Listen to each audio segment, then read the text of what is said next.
성경 말씀 에베소서 1장 13절 말씀입니다. 에베소서 1장 13절 말씀 같이 읽겠습니다. 그 안에서 너희도 진리의 말씀 곧 너희의 구원의 복음을 듣고 그 안에서 또한 믿어 약속의 성령으로 인치심을 받았으니. 아멘. 네, 오늘은 성령 강림절입니다. 예수님은 부활하신 후 40일간 제자들과 지내시고 승천하셨습니다. 그리고 50일째 되는 날 마가 요한의 다락방에 제자들이 모여서 기도하고 있을 때에 예수님이 보내신 성령님이 내려오셨습니다. 그래서 이 날을 가리켜서 내려올 강, 이말임, 성령이 하늘에서 내려오셔서 임재하신 날로 기념합니다. 그래서 역사상 첫 번째 성령 강림절은 사도행전 2장에 자세히 기록되어 있죠. 우리 그 본문 사도행전 2장 1절에서 4절 우리 같이 한번 읽어보겠습니다. 오순절 날이 이미 이름에 그들이 다 같이 한 곳에 모였더니 호련히 하늘로부터 급하고 강한 바람 같은 소리가 있어 그들이 앉은 온 집에 가득하며 마치 불의 혀처럼 갈라지는 것들이 그들에게 보여 각 사람 위에 하나씩 임하여 있더니 그들이 다 성령의 충만함을 받고 성령이 말하게 하심을 따라 다른 언어들로 말하기를 시작하니라. 자, 오순절날 성령이 내려오셨다 이렇게 이해하니까 문제는 우리가 성령을 이 신약 시대에만 활약하신 하나님으로 신약 시대에 내려오신 분으로 알고 있다는 것입니다. 이것은 착각입니다. 구약에는 이미 창세기 1장에도 성령이 이 땅에 임재해 계심을 말씀하고 있습니다. 창세기 1장 2절 말씀 우리 같이 한번 보겠습니다. 같이 한번 읽어봅시다. 땅이 혼돈하고 공허하며 흑암이 깊음 위에 있고 하나님의 영은 수면 위에 운행하시니라. 말하자면 성령님은 이미 이 땅을 창조하실 때에도 계셨습니다. 그럼 왜 성령님이 구약 시대에 임한 일이 없는 것처럼 신약에만 성령 강림절을 신약의 본문에 근거해서 성령 강림절을 지킬까요? 성령님은 이미 창세기 1장부터 활약하셨는데 왜 예수님 사후 50일에 성령님이 강림하신 날을 마치 인류 역사상 최초로 강림한 날인 양 성령 강림절로 지킬까요? 그 이유는 구약의 성령 강림과 신약의 성령 강림에는 너무나도 큰 차이가 있어서 마치 이렇게 성령이 임한 것은 처음인 것처럼 구약에는 그렇게 임한 적이 없기 때문에 이 날을 성령 강림절로 지키는 것입니다. 그 차이점 제가 한번 말씀드린 적이 있는데 이 시간에는 복습하는 겸으로 간단하게 한번 다시 말씀드리겠습니다. 구약의 성령 강림과 신약의 성령 강림 가장 큰 차이는 두 가지인데 첫 번째는 성령 강림을 체험하는 사람들이 다릅니다. 구약에서는 특정한 직분자들, 선지자나 왕에게만 성령님이 임했습니다. 그러나 신약의 성령님은 그리스도를 믿는 모든 성도들, 모든 신자들에게 다 임하십니다. 직분, 성별, 신분에 상관없이 신약 시대에는 성령님이 모든 신자들에게 다 임하신다는 것입니다. 그래서 신약 시대에는 성령님이 임하지 않으면 아예 그리스도인이 될 수 없다고 말합니다. 그리스도인이다, 내가 그리스도인이다, 그러면 성령님을 모신 사람입니다. 이것을 간단하게 요약하기를 성령 강림의 민주화라고 부릅니다. 여기서 민주화란 말은 성령님이 민주화 운동한다는 뜻이 아닙니다. 성령님이 뭐 데모한다 그런 뜻이 아닙니다. 구약에서는 성령이 특별한 직분자들, 소수에게만 임했다는 뜻이었는데, 임했는데, 신약에 와서는 어떻다는 것입니까? 모든 사람들 선택하고 성별의 구별 없이, 신분의 구별 없이, 다 임하기 때문에 그것을 가리켜서 우리가 가장 이해하기 쉽게 어떻게 했다고요? 성령 강림이 민주화되었다라고 그렇게 이해하자는 것입니다. 두 번째로 성도들과 함께 동행 동거하는 기간에서 차이가 있습니다. 구약시대에는 성령님이 한 사람에게 임했다가 떠나버리기도 했습니다. 대표적인 인물이 사울 왕이죠.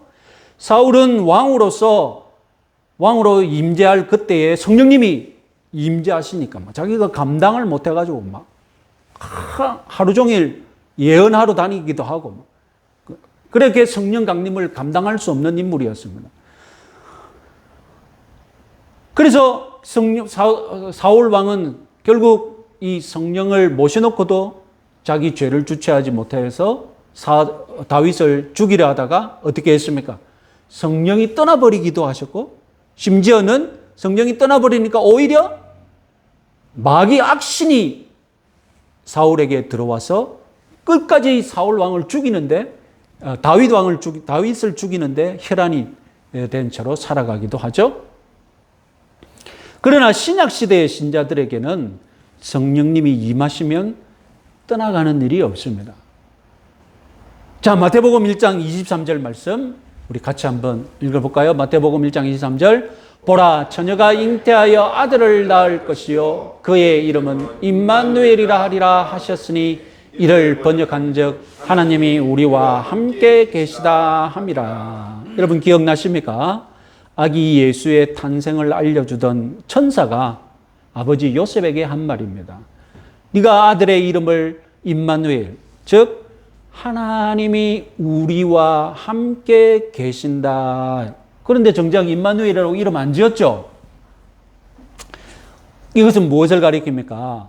이제 태어난 예수님은 우리 모든 인생을 떠나시지 않고 영원토록 함께 계시는 하나님이시다. 그런 예수님의 그 사역의 성격을 본성을 알려주는 말이 임마누엘, 우리와 함께 계신 하나님입니다.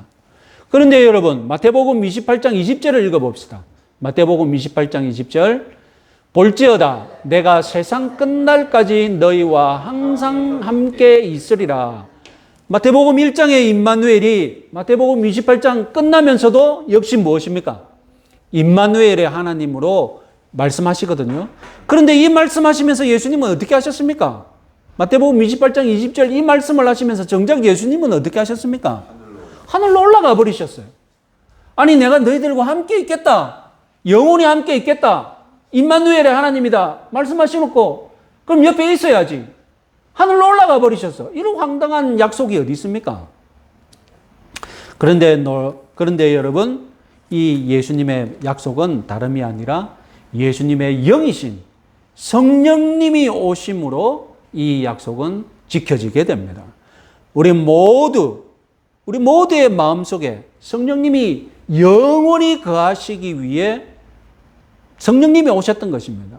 이 성령님을 보내시기 위해 예수님은 몸을 가진 채로 성천하셨던 것입니다. 이렇게 성령님은 우리와 항상 함께 있으시면서 영원히 우리와 함께 하시겠다는 임마누엘의 약속을 성취시키시는 분이신 줄 믿으시기 바랍니다. 자, 그래서 성령님이 우리와 영원히 동행동거하신다. 이것을 가장 간단하게 표현하면 무슨 말이 되겠습니까? 성령님의 영속화. 예? 아까 성령님이 모든 사람에게 임재하신다. 신약 시대의 모든 사람에게 임재하신다. 그걸 가장 간단하게 무엇이라고 표현했습니까? 성령의 민주화라고 표현했죠. 성령님이 한 번 임하신 성도들에게 영원히 가하셔서 임마누엘의 약속을 지키시는 분이시다. 이 말씀을 간단하게 말하자면 뭐라고요? 성령의 영속화가 되겠습니다. 자, 이런 신약 시대의 성령 강림의 특징을 성경은 하나님께서 성령으로 성도들에게 인치셨다라는 비유적인 표현을 또한 사용합니다. 자, 오늘은 이 성령의 인이라는 이 비유적인 표현을 한번 잘 이해해 보도록 하겠습니다. 자, 성령의 일이라는 표현은 이 문자적으로 하나님께서 성령으로 성도들을 인치셨다라는 그런 뜻입니다. 이 표현은 2000년 전 고대인들에게 마치 그림처럼 성령의 사역을 설명해 주는 그런 그림 언어입니다. 고대인들에게 인을 치는 것은 주변에서 흔히 볼 수 있는 일이었기 때문입니다. 오늘날 우리들에게는 물론 이 인이 도장인자이기 때문에 우리도 오늘 도장을 사용하는 한 인을 계속 치고 있겠지만 그래도 고대인들이 사용하였던 장면은 없는 장면이 있습니다. 인을 친다는 말, 뭐 쉽게 도장 찍는 말이지만 고대 세계에서는 자기 가축에다가 소유권을 표시하기 위해 가축의 엉덩이에다가 인을 찍었습니다. 우리 사진을 한번 보시죠. 예, 저런 인을 불에 달궈서 그 가축의 엉덩이에다 저렇게 찍지 않습니까? 요즘 영어로는 이 브랜딩이라고 합니다. 그래서 저 찍는 도장을 브랜딩 아이론, 우리말로 번역하자면 철도장이라고 그런 뜻이 되겠죠. 예를 들어 주인이 아브라함이면 알파벳 A자 모양을 새긴 철도장을 불에 달궈서 가축의 엉덩이에다 찍습니다. 왜 그렇습니까? 왜 그렇게 합니까? 소유권을 가축을 잃어버렸다거나 아니면 다른 가축하고 다른 집 가축하고 섞였을 때 자기 가축을 찾아내야 되잖아요. 그래서 저렇게 인을 보고 확인하는 것입니다. 지금 보시는 사진은 요즘에는 불로 지지지 않고 반대로 극저온으로 드라이 아이스 같은 데 이런 데 가지고 도장을 담그면 극저온으로 아주 차갑게 해서 저렇게 찍어도 효과가 난다고 합니다. 그래서 옛날에 정말 시뻘건 불로 지지면 가축에게 고통을 주잖아요. 그래서 그런 장면이 없도록 요즘에는 저렇게 인을 찍기도 한답니다. 자, 여러분 고대 세계에서는 또 다른 흔한 인침이 있었습니다. 다음 사진을 보시면 소위 인을 봉하는 것이죠. 봉인입니다. 봉인. 봉인은 안전하게 보존하기 위해 인으로 봉한다는 것입니다. 편지를 읽지 못하도록 지금 편지를 봉인한 것입니다. 오늘날에는 풀이나 뭐 스티커로 붙이지만 고대에는 이렇게 밀랍을 녹여서 거기다가 자기 가문의 도장을 찍어서 봉인을 했습니다. 저게 뜯어지면 어떻게 됩니까? 다시 붙일 수가 없잖아요. 붙여도 표시가 나니까 받는 사람이 봉인된 걸 확인할 수 있었죠. 그리고 자기 문서에다가 자기가 쓴 글에다가 이건 친필로 내가 쓴 것이다. 이것은 진본이다라는 것을 확인하기 위해서 어떻게 합니까? 자기 이 인을 치기도 했습니다. 오늘날 도장을 찍는 것과 똑같습니다. 자, 오늘날에는 볼 수 없지만 고대 세계에는 흔했던 또 다른 인치기, 그것은 바로 노예를 구분하기 위해 낙인을 찍는 일이 흔했습니다. 노예의 낙인은 어디에다 찍을까요? 가축처럼 엉덩이에다 찍겠습니까? 이 사람이 내 노예다는 것을 확인하기 위해 여러분 꼭 엉덩이를 봐야 되겠습니까? 그건 그럴 수 없잖아요. 가장 잘 확인할 수 있는 곳이 어디입니까? 얼굴이죠. 이마나 볼이나 목이나 이런 데다가 낙인을 찍는 것이죠. 헬라의 사람들은 신의 노예, 이 사람이 신에 속한 어떤 신의 노예다라는 것을 표시하기 위해 인을 치기도 했는데 이때는 문신을 새기기도 했습니다. 문신의 유래가 어디냐? 다름 아니라 낙인은 너무 흉하니까, 인을 찍는 것은 너무 흉하니까 어떻게 한 것입니까? 낙인 대신 문신을 새긴 것입니다. 그래서 이처럼 고대 세계에는 인을 치는 일이 흔했습니다. 그럼 이 고대인들의 생활을 기록한 성경에도 고대 세계가 인치는 일이 흔했다면 성경에도 인치는 일이 흔하게 놓아야 되지 않겠습니까? 자주 등장합니다. 그 성경에도. 놀랍게도 창세기 4장부터 이 낙인을 찍는 일이 나타납니다. 창세기 4장 15절 같이 한번 읽어보겠습니다. 여호와께서 그에게 이르시되 그렇지 아니하다. 가인을 죽이는 자는 벌을 7배나 받으리라 하시고 가인에게 표를 주사 그를 만나는 모든 사람에게서 죽임을 면하게 하시니라.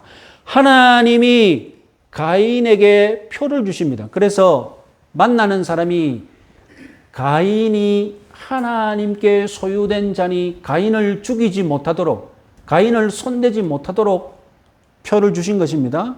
그럼 이 낙인을 어디에다 찍어야 할까요?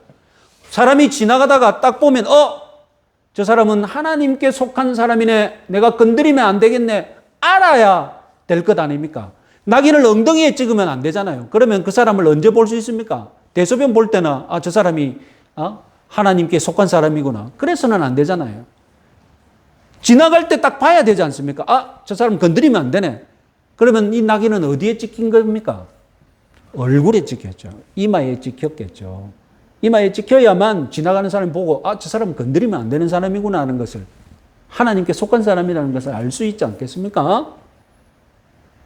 하나님의 인, 이것은 하나님의 백성뿐만 아니라 하나님의 백성들이 사는 집에도 새길 수 있었습니다. 출애굽기 12장 7절 13절 우리 같이 한번 읽어보겠습니다. 그 피를 양을 먹는 좌우 문설주와 인방에 바르고 내가 애굽 땅을 칠 때에 그 피가 너희가 사는 집에 있어서 너희를 위하여 표적이 될지라. 내가 피를 볼 때에 너희를 넘어가리니 재앙이 너희에게 내려 멸하지 아니하리라. 어린 양의 피를 집 좌우 문설주와 인방에 바르면 그것이 표적이 된다는 것입니다. 천사가 보고 이것은 하나님께 소유된 집이니 내가 저주를 내리면 안 되겠네 하고 넘어간다는 것입니다. 그 유월절이 된 거예요. 그러면 여러분, 아까 가인이 이마의 표적 때문에 사람들이 저 사람 건드리면 안 되겠네 하고 넘어갔지 않습니까? 마찬가지로 문설주 이 문과 인방에다가 피를 바른 것은, 그것은 곧 무엇이 된 것입니까? 그것이 바로 인이 된 것. 하나님이 도장 찍은 것과 똑같다는 것입니다. 이것은 내 소유니 천사들이 너희들 벌 주면 안 돼 하고 도장 찍은 것과 똑같다는 것입니다. 하나님은 이 고대인들에게 쉽게 이해시키기 위해 이렇게 인을 친다는 이 그림을 자주 이용하셨던 것입니다. 자, 여러분, 이제 성령 강림이라는 역사적인 사건도 이와 같이 연결시키고자 하는 것이 우리 목표입니다. 자, 하나님이 우리를 그리스도 안에서 당신의 소유물로 삼으셨습니다. 그래서 우리 몸에 하나님의 소유다, 이것은 하나님의 것이니 이것을 나타내고 싶어 하십니다. 그러기 위해서 하나님은 성령으로 우리에게 인을 쳤다는 그런 말씀입니다. 로마서 8장 16절을 읽어보겠습니다.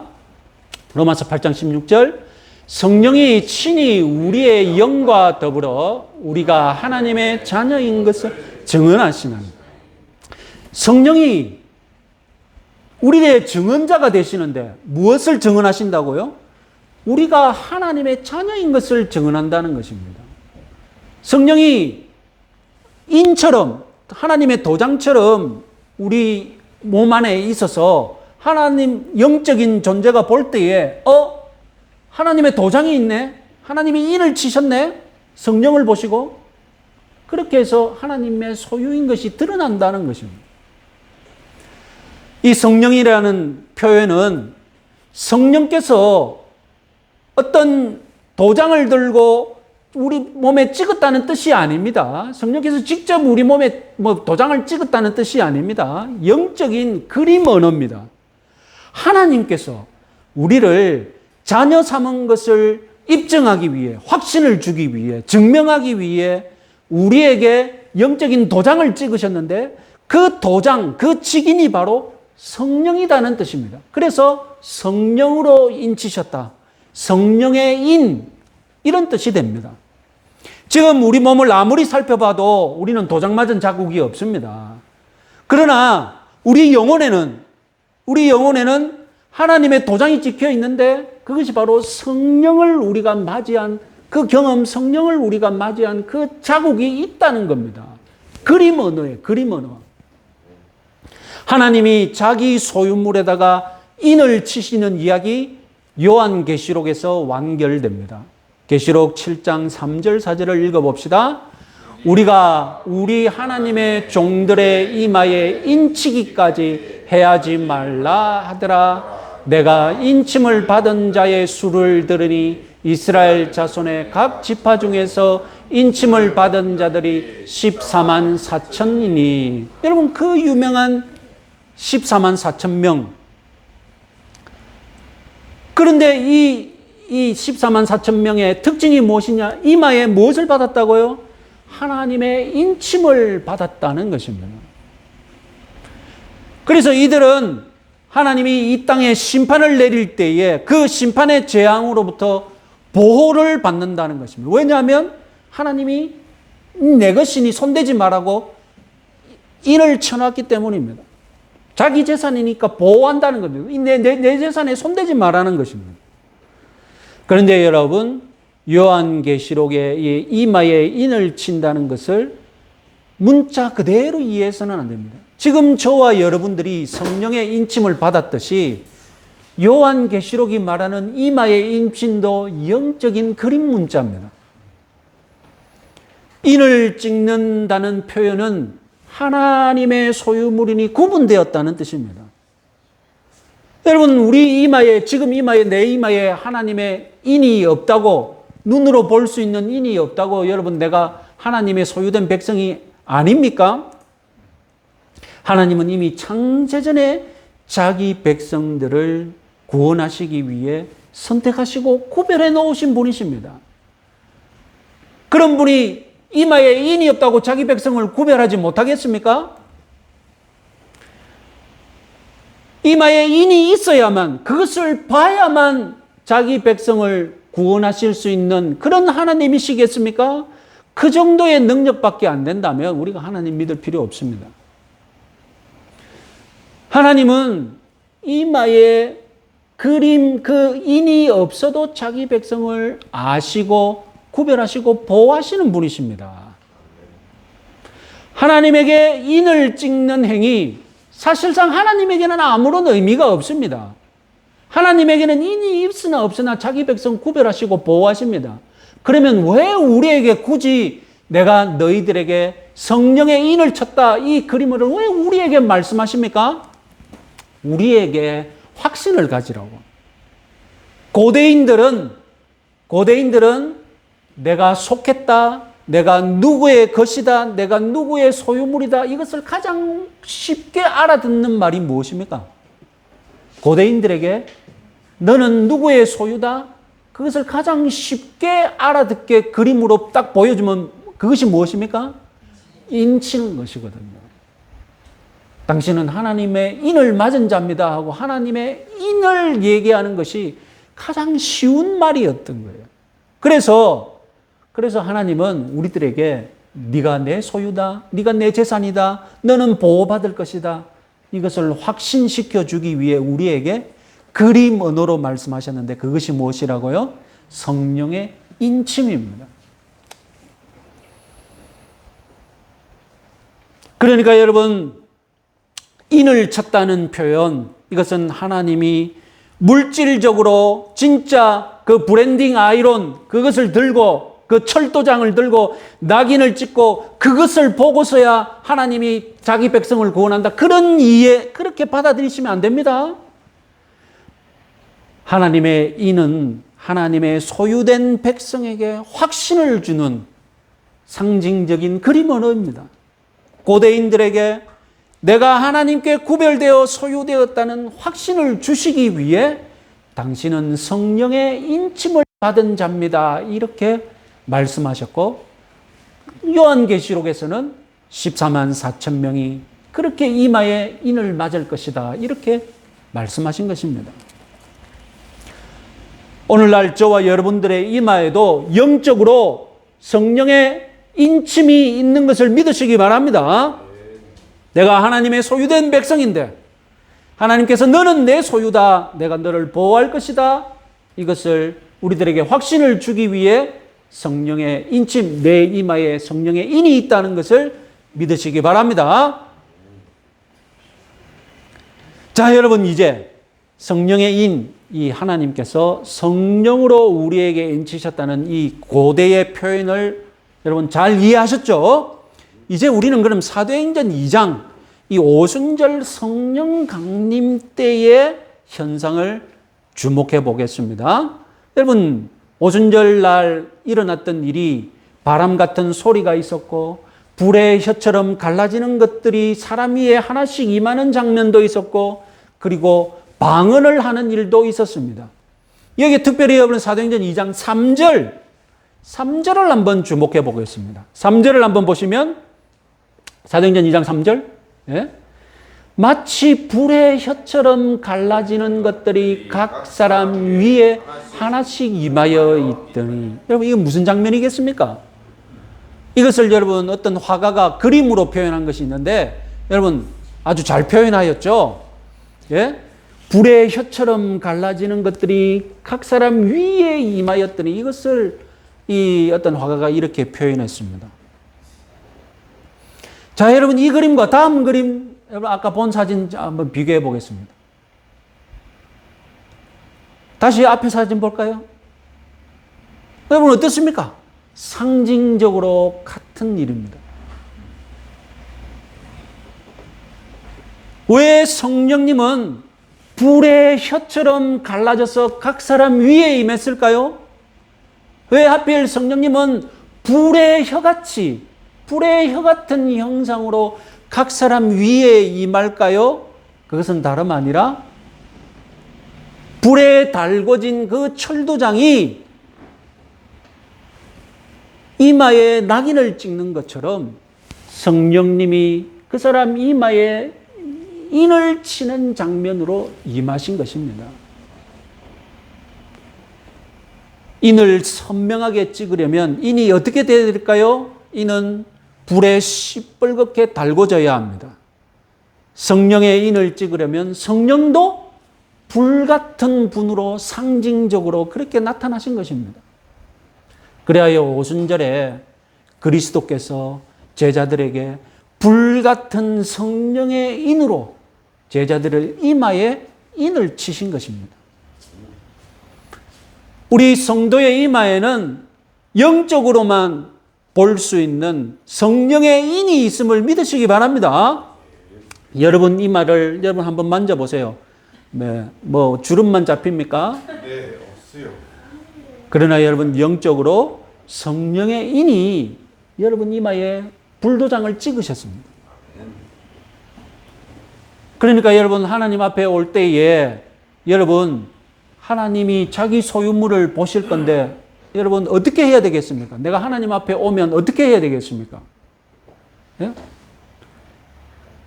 인을 감춰야 되겠습니까? 인을 드러내야 되겠습니까? 인을 드러내야 돼요. 그러니까 여러분 하나님 앞에서 들으시면 고개 빳빳하게 들고 이마 쳐들고 들어와야 돼요. 내가 하나님 소유입니다. 내가 하나님 백성입니다. 내가 하나님 자녀입니다.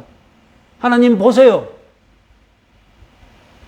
그래서 여러분 우리는 하나님의 자녀로서 담대하게 확신을 가지고 하나님 앞에 나올 때에 예?